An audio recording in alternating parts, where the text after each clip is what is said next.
We treat the corporate 9 to 5 like a natural law of human existence, but it is a total historical anomaly. For most of American history, there was no human resources department, no baseline minimum wage, and no social safety net. If you didn't have a formal employer, you were entirely on your own. Instead of starving, these citizens built massive, untaxed parallel economies that generated billions in revenue right under the nose of the government. They relied on 20 specific, forgotten livelihoods that required no boss, no formal office, and no resume, relying purely on grit and a desperate ingenuity to identify gaps in the market. The most profitable of these ventures eventually disappeared, often squeezed out by new regulations and corporate conglomerates that sought to capture these informal markets for themselves. To understand this world, you have to see the 19th century city street as it was, a chaotic expanse of unregulated space, deep mud, and accumulating filth. The lowest barrier to entry required nothing but a broom. Crossing sweepers, often children, monetized the mess by clearing paths for wealthy pedestrians and charging a few pennies to keep their long dresses out of the muck. This survival tactic evolved into a highly organized recycling industry through the work of the rag and bone man. These scavengers scoured alleys for textiles, metal, and animal bones. They bypassed the trash heap entirely, selling these discards directly to industrial mills and foundries to be processed into carded fabric, paper, or glue. Other micro-industries ran out of cramped tenement apartments. Families labored as artificial flower makers, while gong farmers worked through the night digging out privies to sell human waste as agricultural fertilizer. Before municipal sanitation existed, these individuals turned the city's waste into a daily survival mechanism.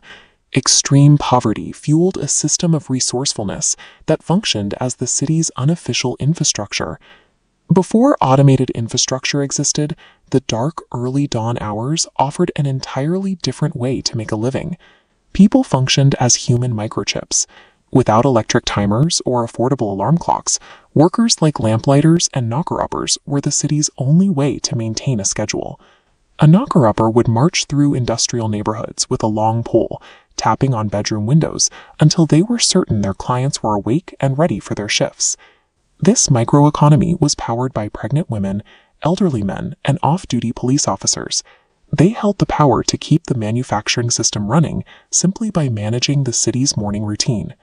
In rural areas, this hustle took the form of capturing the commons. If a resource could be extracted from the earth, like turpentine from pines or wild ginseng from the hills, it could be sold for a profit. Trapping provided another vital income stream. Farm boys and men gathered valuable pelts to supplement their earnings, often providing the cash needed to keep a family farm afloat through the winter. Whether waking up a factory town or harvesting a forest, these workers rented out their daily labor to fill the massive structural voids of a developing nation.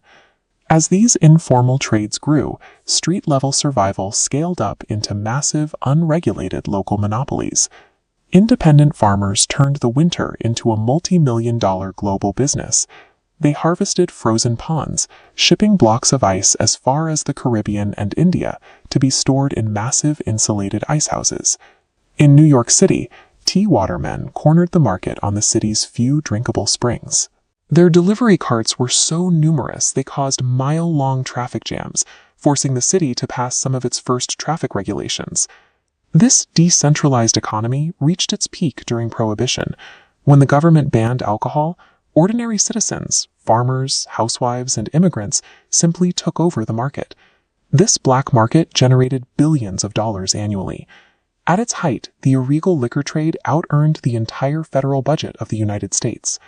When the informal economy scaled to this level, individual citizens wielded enough capital and logistical power to rival the influence of the formal government.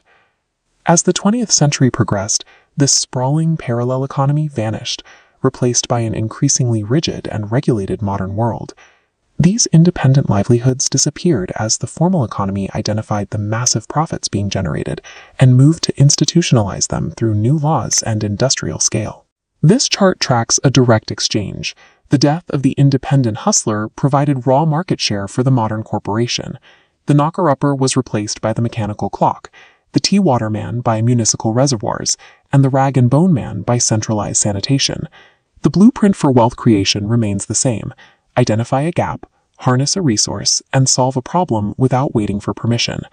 The architecture of necessity hasn't disappeared, it simply moved into the institutionalized world we inhabit today.